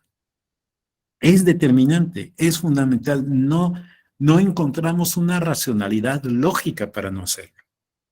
Esto le dará como mayor fuerza a este derecho para que todas las niñas, niños y adolescentes se expresen libremente sobre las cosas que les afectan, que les preocupan, pero también lo que ellas y ellos proponen. Siguiente. Siguiente, porque hace relación a lo mismo. Esto también, solo voy a resumir la lámina frente a ustedes. Y quisiera aprovechar esta lámina para hacer relación a la Declaración de Cartagena del año 19, que también compartía con ustedes, sobre la libertad, el derecho a expresarse. Y nos decían las chicas y los chicos que una de las cosas, decían, las mejores propuestas son también aquellas que se construyen desde el pensar, el sentir y el actuar de ellas y ellos. También, por otro lado, esto hace referencia a cómo hoy en el contexto de la pandemia, cómo se pueden proteger de mejor manera los derechos de las niñas, niños y adolescentes en el ciberespacio.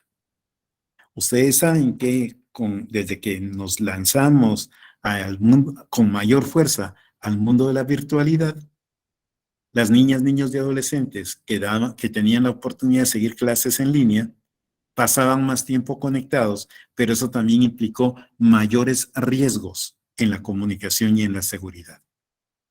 Las redes sociales,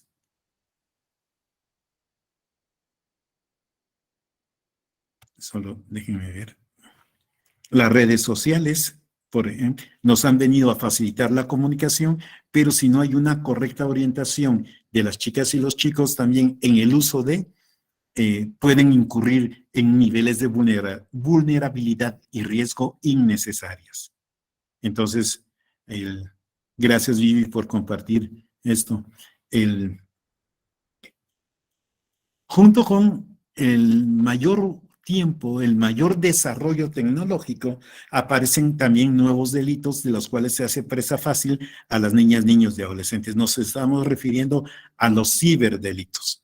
Entonces, claro, pueden emitir su opinión, pero también pueden tener mayores niveles de peligrosidad a través del uso de las tecnologías, que es algo en lo cual también estamos trabajando. Siguiente, por favor.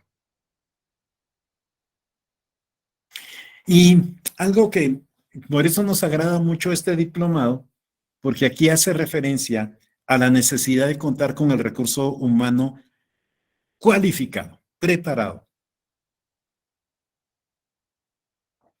Y si ustedes me permiten, el desafío para todas y todos, y estoy hablando de todas y todos, no de ustedes, todos quienes estamos acá, es estar siempre permanentemente acuciosos, deseosos de saber qué más, qué nuevas cosas hay en la agenda de derechos de niñez y adolescencia, qué cosas se están escribiendo, dónde se escriben, cómo lo que se escribe en otras latitudes pueden o no aplicarse a nuestros países concretos. Y eso creo que me parece, a mi juicio, es algo que quienes tuvimos la oportunidad de pasar por la escuela, no importa hace cuánto, y hay mucha población que no, nos debe de obligar, de invitar a estar en la búsqueda permanente de esto.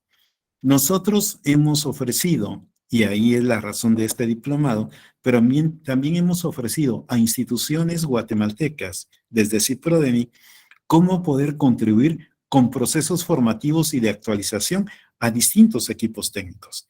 No es que lo sepamos todo, créanme que no, por supuesto que no, pero sí es importante que entre mejor esté formado el recurso humano que trabaja con la niñez y la adolescencia en el enfoque de la doctrina de protección integral, mejores resultados habrán. Eso no tiene ni temor a equivocación, sin duda. Adelante. Tenemos que saber cuáles son los conocimientos que tenemos. Y aquí lo que apelamos es a una formación interseccional. Cuando ustedes van ingresando a sala, y yo logro reconocer algunos nombres de colegas queridas y queridos con quienes hemos estado conversando a lo largo de los años. En esta sala, en este diplomado, hay abogadas, abogados, psicólogas, psicólogos, trabajadoras y trabajadores sociales, hay pedagogas, pedagogos, hay distintas disciplinas. Y eso, cuando la Comisión del Menor y la Familia nos plantea el desafío de poder llevar a cabo este diplomado y que nosotros aceptamos gustosos, vean, solo en este momento habemos 268 personas conectadas. Y con los conocimientos de todas y todos, al final de este periodo, que serán 6 sesiones a duras penas, verán cómo quien más se alimenta vamos a ser nosotros. Porque habrán 267 opiniones distintas, experiencias distintas, conocimientos distintos. Y eso es lo rico. Y todo esto, colegas queridas y queridos, al servicio de las niñas, niños y adolescentes de la región. Adelante. No importa, Eunice, no importa si eres aquí, todos somos estudiantes. Lo que pasa es que habemos unos estudiantes como yo, más viejitos, pero nos van a dar la certificación por perseverancia. Así es que tú no te preocupes, todos estamos llamados a esto. Permíteme ir cerrando con un par de cositas sobre país y con el permiso de mis colegas de Honduras, Salvador, México, Estados Unidos, Colombia, que en el año 2018, el Comité de Derechos del Niño le hizo 54 nuevas recomendaciones al Estado de Guatemala para dar un fiel cumplimiento a la Convención sobre los Derechos del Niño. Estas 54 recomendaciones se aglutinan en 6 grandes bloques temáticos, que son los que están a su derecha. El derecho a la vida, la supervivencia y el desarrollo, la tortura y otros tratos o penas crueles, inhumanos o degradantes, los niños privados de un entorno familiar, los niños con discapacidad, el nivel de vida adecuado para todas, todos, los niños indígenas. Y de estas solo voy a leer 3 de las 54 recomendaciones, la compartir. Siguiente, por favor. Y la primera de estas es la número 14. Ah, perdón, me salté. No, yo hice una modificación, perdón. Gracias, José, estás tú en lo correcto. Antes de hacer referencia a estas 2, que las voy a retomar después, la número 14 habla sobre el interés superior de las niñas, niños y adolescentes, donde vuelve a exhortar lo que ya dice la Convención, lo que ya dice la Observación General número 14, que el Estado tiene que hacer todos, absolutamente todos los esfuerzos, sus mejores esfuerzos en las decisiones políticas, administrativas, judiciales, financieras, para garantizar el interés superior de las niñas, niños y adolescentes. Estas 2 recomendaciones frente a ustedes es la número 40 y la número 41, que hace referencia a se trabajó de manera conjunta con las observaciones generales 22 y 23 del Comité de Trabajadores Migratorios y sus familias.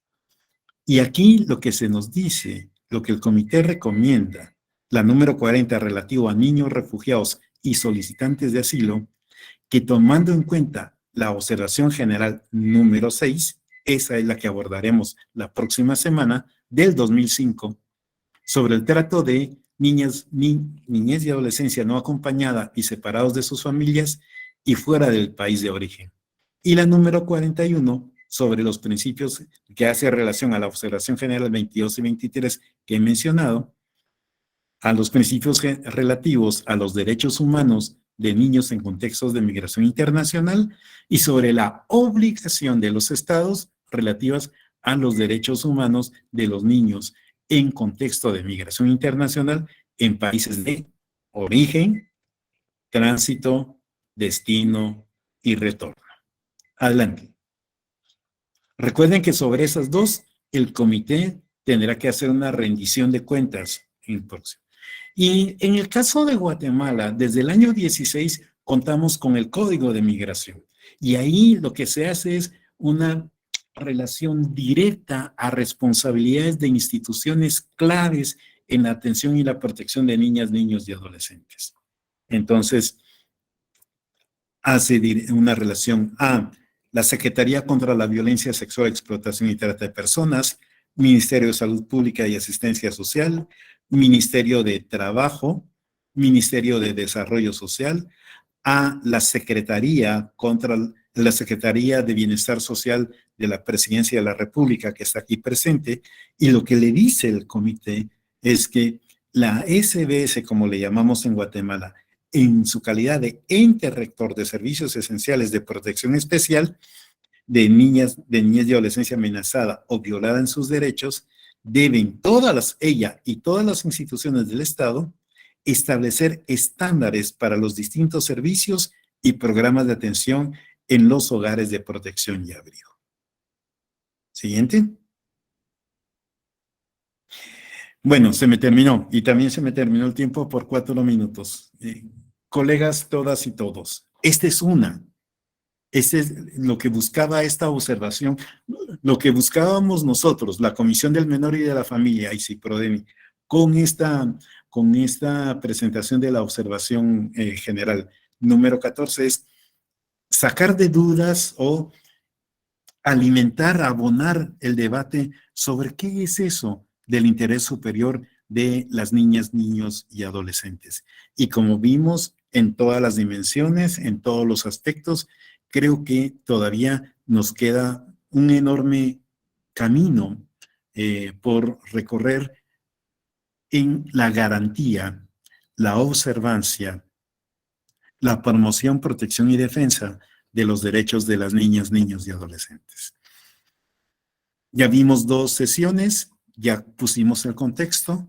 La próxima semana será la observación general número 6, más corta, pero porque tiene una aplicación directa a contextos de niñas, niños y adolescentes separados de sus familias por situación migratoria. Y ahí el aporte de todos ustedes va a ser indispensable. De mi parte, eso era lo que tenía para compartir con ustedes esta tarde. Devuelvo la palabra a la Comisión del Menor y de la Familia. Muchas gracias, querido Otto. Gracias por tus conocimientos siempre tan valiosos. Gracias a todas y a todos por la participación. En nombre del diputado Edgar Batres, presidente de la Comisión del Menor y la Familia, quien en este momento sigue en las reuniones por el debate que hay alrededor de la formulación del presupuesto y un poco tratando de incidir en que se garanticen los presupuestos necesarios en las instituciones que atienden a las niñas, niños y adolescentes en el país. Así es que les agradecemos mucho. Nos encontramos la próxima semana. Ustedes tienen las fechas. Por favor, el link va a ser el mismo todas las sesiones. Por si tenemos algún problema con el cruce de los correos, que hemos tenido algunas dificultades, que parece que nos lo está tirando a SPA. Pero bueno, seguimos acá. Vamos a intentar una forma que ustedes tengan para descargar los archivos de manera más rápida con todos los materiales. Pero por el momento, de todos los correos que nos llegaron a este chat, a todos se los enviamos el día de hoy otra vez para rectificar que les han llegado los materiales. Así es que muchas gracias. Nos encontramos la próxima semana. Hasta luego a todas y a todos. Otto, un abrazo, que estés muy bien.